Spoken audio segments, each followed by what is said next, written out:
Welcome to the Social University Podcast.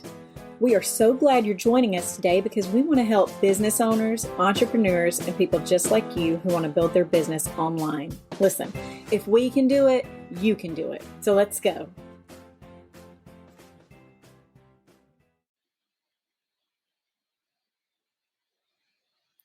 Good morning.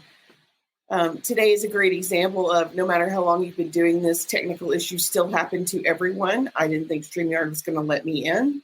Surprised they finally did. And I have a ton of information to share with you guys today. So let's go ahead and get started. Today our topic is inspiration and what to do if you don't know what to do. What do you do if you are out of ideas? What do you do if you've cycled through all the content you have and you're just dry? I mean, it happens. It happens all the time. Everybody needs at some point.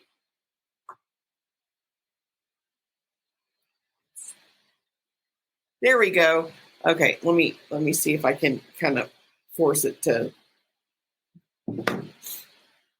Okay, let's try that again. Today we're going to talk about what to do when you're out of ideas. I'm talking about find inspiration when you have been posting, and it happens all the time. It happens to everybody. Everybody gets a blog. So let's talk about where you can find ideas, new ideas, fresh ideas when you're totally out of ideas. Okay, first and foremost, other social media sites. Each social media site is basically set up to be its own search engine. So they all are going to have very different information, and they're going to be discoverable in very different ways. Twitter is one of the best platforms to listen.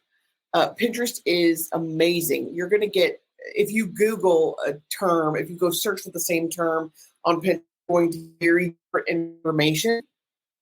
Like as with Facebook and YouTube, they're all considered to be independent search engines. They're all going to give you very different information when you go search for your topic or that terminology on that platform. Okay, number 2, blogs. There is just a ton of information available through blogs. There is a website called alltop.com, ALLTOP.com, and it is a blog hub. It categorizes all these different blogs by industry. So you're going to have health and fitness, a lifestyle, a business, wedding, and you pull up that topic and you have 100 of the most popular blogs listed on a single page. So you kind of pull through there and get ideas based on category, based on subject matter. You can actually pull those specific blogs and use that information. So there's a ton of information on alltop.com. Number 3, recycling content. And there are a bunch of different ways to recycle content so that you're not using it exactly the same way. If it's non-seasonal content, like obviously you wouldn't use Christmas in March, but if it's non-seasonal content, you can reuse 3 to 6 months. I'm not saying recycle everything in the same order, chronological order, not at all. But once in a while, you can go back and repost a popular post that you've used before. Statistically, it will get about the same number of likes and about the same amount of engagement. If it worked once, it will work again, statistically speaking. You can also go back. Here's some other ideas for you to recycle your own content. You can transcribe your video to a blog and then post your own blog information. You can pull a quote from a previous blog or video or graphic where especially an infographic, if it has a ton of information, just pull out one fact and use new content. You can add different graphics to a previous blog to refresh it and present it as new information. You can use slides or a single slide from a presentation for a single image. You can convert a blog into a list. This can be particularly effective because, again, you're presenting the information in a brand new way. You can, let's see, what else do we have on here? You can convert your blog. You can go from audio to video. There are different ways, Otter AI and Wave, WAAVE, I think that's right, spelled a little strangely, where you can convert from one to the other so that you're getting new content.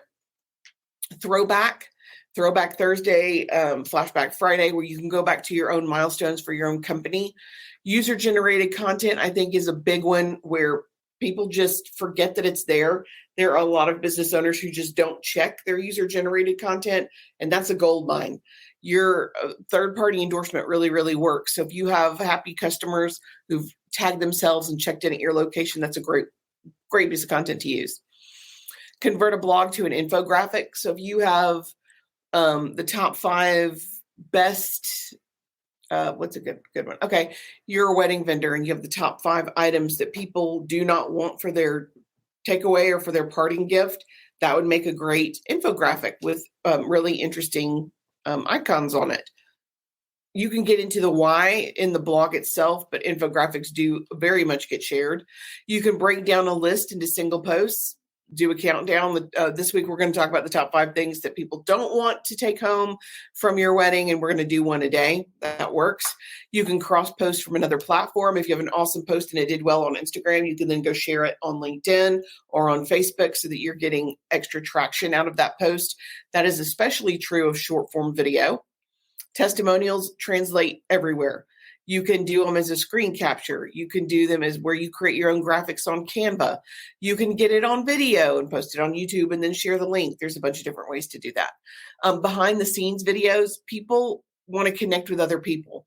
And anything that makes you more real behind the scenes images, people really connect to that. They want that. They want to know kind of how you do what you do. And then last but not least, to recycle your own content, other vendors, partners, employees, highlights for those people always do really well. Okay, now number 4, again, we're talking about where to find good content if you are out of inspiration. Google tools. And everybody can Google search. That's not hard. But Google Alerts set up for your industry can bring you information directly to your inbox that other people may not have access to. Or let me rephrase, they have access to it, but they don't know how to search for it correctly. Underscore search is going to be very different on Google than just a plain old keyword search, than a plain old Google search. Keyword search, Google has a keyword search tool that works very well so that you can get additional information about that specific industry or your business related questions. A question-based search, you're going to get different information. If you type in what's the worst wedding nightmares, wedding horror stories, it's going to get very different if you type in what's the worst case scenario for brides at a wedding. Very different when it's a question-based search. Searches related that you're going to find at the bottom of your Google search. Also, people also ask at the bottom of the page when you Google search. And then, of course, Google News. And Google Images. If you're Googling a term or if you're Googling a phrase or even a question, if you check the News tab or the Images tab, you're going to get different information. And a lot of people just don't think to do that. They'll do a Google search and that's it. And if they don't find it on the first page, they're done. So you want to be creative and unique, and that's a great way to do that. BuzzSumo is they curate content and they put all of the popular content kind of together in one site. And then one of my favorites of all time, well, 2 of my favorites, Answer the Public. It is a website where you get one search a day. You can go and type in, they don't want you to do a whole sentence, 1 or 2 keywords, and then it's going to give you a huge list of everything that has been searched for relating to that keyword on Google. And it looks to me like a flower, but each petal is a how, what, when, why, where, and then all the individual lines are the questions that have been asked.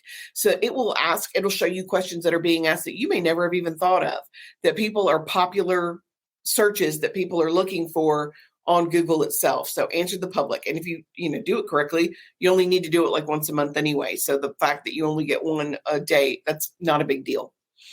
And then, of course, finally, and one of my favorite new things, ChatGPT or Bard.